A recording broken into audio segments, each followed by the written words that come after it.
Nah, di sini kita bisa lihat ya, dari sisi faktor internal. Ini langsung ada studi kasusnya biar lebih jelas aja gitu ya. Misal kita akan membuat analisis SWOT terhadap PTX. Ya, PTX ini distributor alat berat ya. Bisa dilihat di situ. Untuk analisis faktor internalnya ya, analisis faktor internalnya.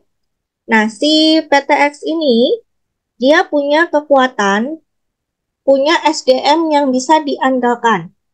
Jadi SDM ini digerakkan dengan satu sistem manajemen yang terintegrasi untuk bisa mencapai tujuan perusahaan secara terpadu. Jadi artinya kompetensi SDM-nya ini sudah sangat bagus gitu. Ya, itu salah satu kekuatannya. Yang kedua, dia punya kualitas produknya terjamin dan sudah memenuhi standar internasional gitu. Ya. Nah, yang ketiga, dari sisi kepercayaan masyarakat terhadap PTX sebagai distributor tunggal peralatan berat. Jadi dia satu-satunya distributor untuk peralatan berat, gitu. Nah, di samping itu dari kekuatannya juga ya budaya organisasi itu juga menjadi kekuatan dari si PTX ini. Itu karena si budaya ini sangat dipegang teguh oleh seluruh karyawan ya di dalam menjalankan usahanya dan di dalam menciptakan produk-produk yang handal seperti itu ya. Nah, tapi ada kelemahannya juga kan ya. Dari weakness-nya apa bisa dilihat jumlah tenaga teknisinya ya, terutama untuk mesin konstruksi itu masih kurang ya, terutama di dalam menangani rekondisi mesin. Jadi untuk mesin-mesin yang sudah harus di rekondisi, sudah harus diperbarui gitu ya.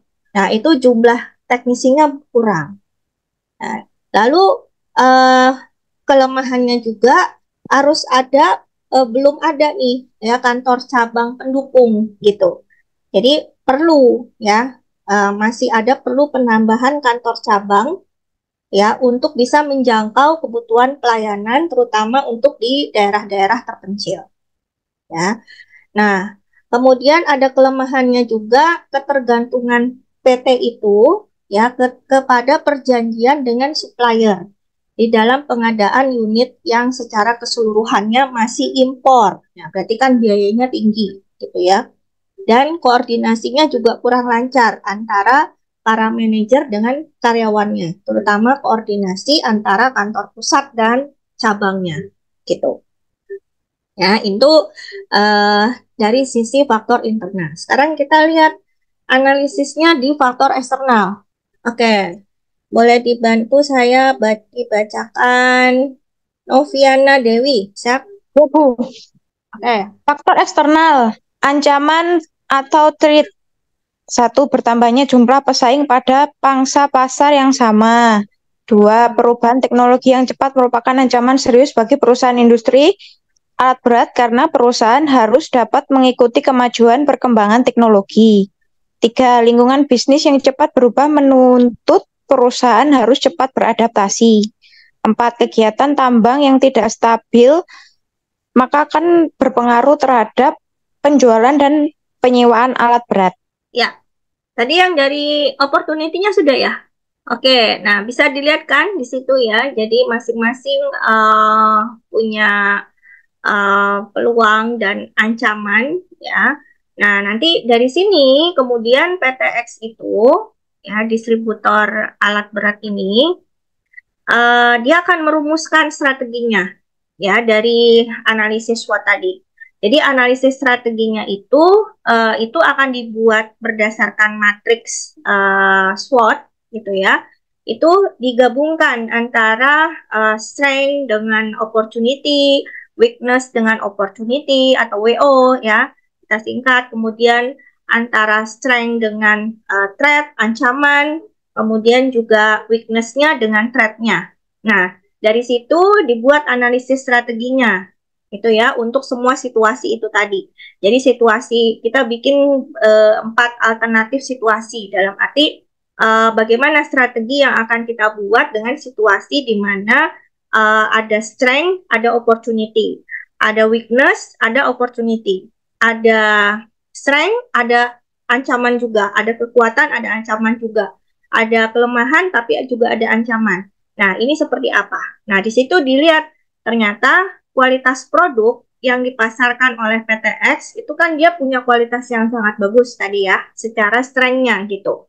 Nah, kemudian citra perusahaan itu juga kuat karena dia menjadi distributor tunggal gitu kan, dapat kepercayaan ya dari masyarakat seperti itu. Nah, tapi di situ ada kecenderungan pertumbuhan pasar yang baik gitu ya. Ini SO ya. Kita bicaranya dari sisi SO. Jadi ada kecenderungan pertumbuhan pasar yang baik itu juga akan bisa melakukan pengembangan pasar gitu. Jadi perusahaan bisa punya strategi untuk pengembangan pasar ke wilayah geografi yang baru ya dengan penetrasi pasar gitu atau mencari pasar yang lebih besar untuk produk yang sudah ada dengan usaha pemasarannya yang lebih gencar. Nah, itu yang pertama, bisa dianalisis seperti itu. Nah, yang kedua, jumlah tenaga dari sisi weakness-nya misalkan gitu ya. Kan jumlah tenaga kerja teknisinya kurang tadi ya. Dengan pertumbuhan pasar, ya itu dia punya hubungan yang kuat gitu. Maka di sini PTX itu harus segera menambah dan mempersiapkan tenaga kerja teknisi yang profesional supaya dia bisa memanfaatkan peluang gitu ya, terutama dalam hal pelayanan purna jual karena tadi kan dia jual alat berat, industri alat berat kan pasti nanti setelah dibeli oleh pabrik misalkan gitu ya alat-alat berat itu tentu kan harus ada pelayanan purna jual atau after sale service-nya. Jadi kalau misalkan ada masalah, ya teknisinya kan harus datang. Jadi kalau teknisinya kurang, berarti kan kurang bisa pelayanannya kurang bagus gitu, ya. Jadi ini menjadi salah satu kekuatan utama, yaitu di dalam pelayanan purna jual, gitu, ya. Nah, kemudian dari situ maka akan muncul alternatif-alternatif strategi. Jadi ini tadi kan analisis strategi untuk semua situasi ya, strategi utamanya. Ada dari situ diturunkan lagi beberapa alternatif strategi dari matriks TOWS itu tadi ya.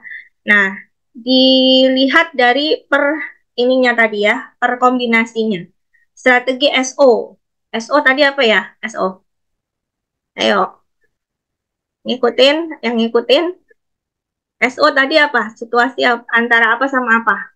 Strategi SO berarti strateginya menggabungkan antara apa? Menghubungkan antara S apa? Strength. Strength sama Strength sama opportunity. Iya, strength sama opportunity. Ya, jadi antara kekuatan dan ada peluang. Ya, tadi kan kekuatannya dia punya sumber daya yang berkualitas, bisa diandalkan dan digerakkan dalam satu sistem manajemen. Nah, ini bisa mendapat ini bisa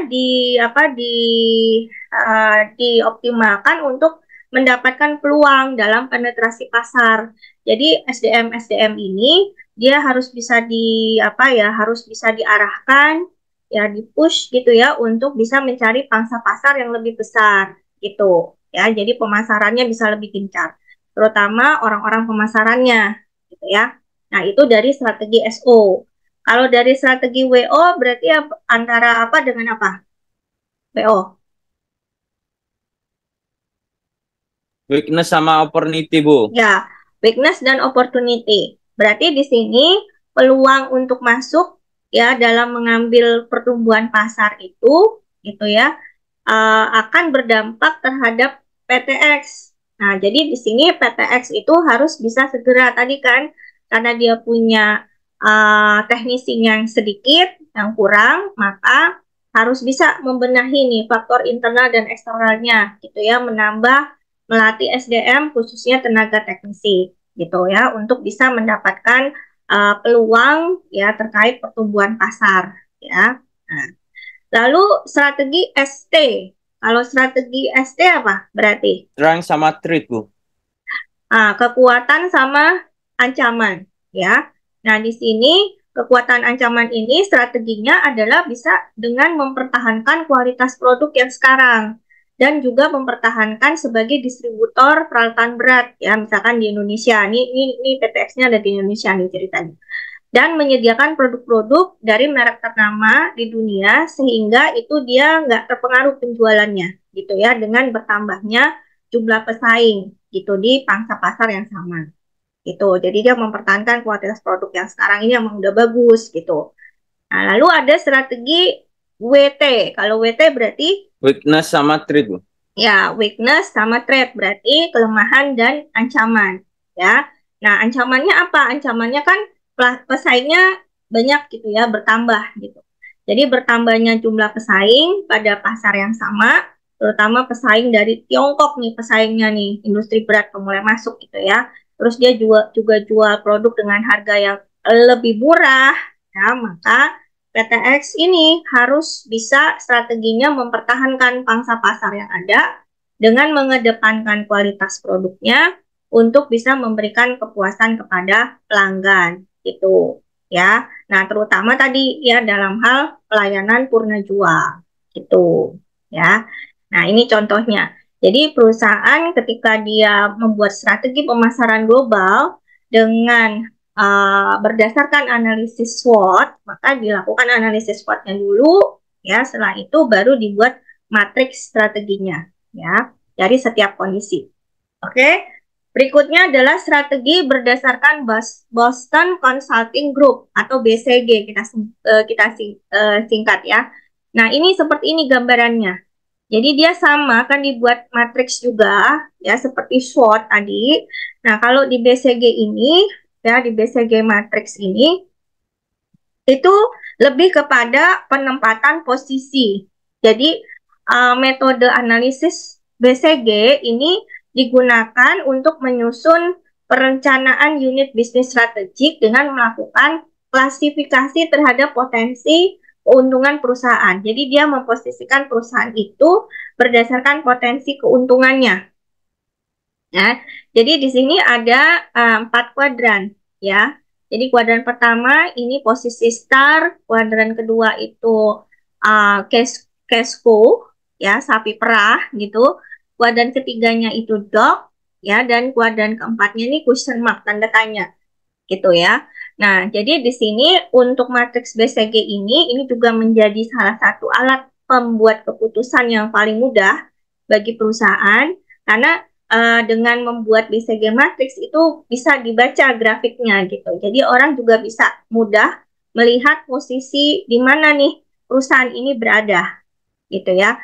Jadi di sini matriks ini akan memusatkan perhatiannya itu kepada arus kas ya tadi ya, keuntungannya, terus karakteristik investasi ya dari sisi investasinya dan kebutuhan dari berbagai divisi dari organisasinya ya. Kita lanjutkan untuk matriks yang dikembangkan oleh Boston Consulting Group ini bisa dipadukan jadi pada kondisinya ya. Jadi pada perusahaan di mana penerimaan dan pengeluarannya itu besar, maka perusahaan itu akan berada di tahap diversifikasi. Gitu. Diversifikasi dari berarti harus ada pengembangan produk gitu. Nah, ketika penerimaan dan pengeluarannya sedikit, maka perusahaan akan ada di tahap penetrasi, harus ada penekanan kepada pasar, ya. Nah, ketika penerimaannya banyak, pengeluarannya sedikit, maka perusahaan itu ada di tahap pengembangan pasar baru, ya. Dan ketika penerimaannya sedikit tapi pengeluarannya banyak, maka perusahaan ada pada pengembangan produk baru. Gitu. Jadi itu kondisi-kondisi yang bisa digambarkan ya di dalam matriksnya nanti ya di Boston matriksnya BCG. Oke ya. Jadi di sini kita bisa lihat untuk posisi dog ya, di mana penerimaan sama dengan pengeluaran ya. Berarti perusahaan itu dalam keadaan sulit untuk berkembang. Kalau dia ada di dalam kuadran dog ya, di posisi dog gitu. Nah, yang kedua di posisi cash flow, penerimaan jauh lebih besar daripada pengeluaran sehingga margin perusahaannya juga besar untuk bisa melakukan subsidi silang ya di tahap ini gitu ya. Nah, yang ketiga, question mark itu penerimaannya lebih kecil daripada pengeluaran karena adanya investasi besar-besaran dan harus ditanggung oleh perusahaan untuk produk baru ya. Dan di posisi star itu berarti penerimaannya lebih besar daripada pengeluaran, tapi jumlahnya sangat besar sehingga marginnya juga relatif kecil. Artinya pengeluaran tapi volumenya juga besar gitu ya. Berarti marginnya juga relatif kecil gitu. Ya, karena dia main volume. Main volume berarti kan ya harganya harga-harga bersaing gitu kan. Uh, marginnya jadi nggak banyak gitu, marginnya kecil. Oke, nah itu gambarannya. Lalu diperhatikan juga ya untuk matriks BCG ini ada unsur-unsur yang perlu dijadikan pertimbangan, yaitu dari sisi tingkat pertumbuhan pasarnya atau market growth ya. Nah, tingkat pertumbuhan pasar ini bisa dijadikan ukuran untuk mengukur market attractiveness atau daya tarik pasar. Jadi kalau tingkat pertumbuhan pasar itu diletakkan di dalam sumbu vertikal tadi ya, di dalam 4 kuadran tadi ya, di dalam matriks BCG ini, maka ini akan menjadi satu-satunya gambaran tinggi rendahnya peluang bisnis yang tersedia. Jadi bisa menggambarkan tinggi rendahnya peluang bisnis yang tersedia ya. Lalu pertimbangan kedua yaitu dari pangsa pasarnya. Nah, pangsa pasar relatif ini ya disebut pangsa pasar relatif itu adalah perbandingan antara besarnya volume penjualan produk yang dikuasai oleh perusahaan dengan volume penjualan yang dikuasai oleh pesaing terdekatnya. Nah, dari sini juga nanti bisa dilihat tuh gitu ya. Bagaimana posisi perusahaan saat itu gitu ya. Jadi kekuatan pasar di masa yang akan datang itu juga akan bisa tergambar atau tercapture dari situ ya. Nah, kemudian juga market share. Nah, untuk mengetahui market share ini itu berarti harus dibandingkan antara penjualan perusahaan dengan penjualan industrinya. Jadi misalkan nih industri sepatu gitu ya. Industri sepatu itu di dunia sebesar apa? Ya, dari situ berapa perusahaan yang ada di situ. Nah, itu nanti kita bisa hitung berapa market share-nya dari perusahaan tersebut gitu. Nah, di matriks ini market share itu bisa ditunjukkan dengan besarnya luas lingkaran. Jadi nanti di 4 itu ya, di gambar 4 tadi itu bisa dibuat lingkaran dari tengah dari kecil besar. Nah, itu sejauh apa gitu market share-nya ya. Karena luas lingkaran itu dia akan menunjukkan besarnya penjualan produk yang dikeluarkan perusahaan terhadap penjualan industrinya. Jadi ini yang ada di dalam matriks BCG.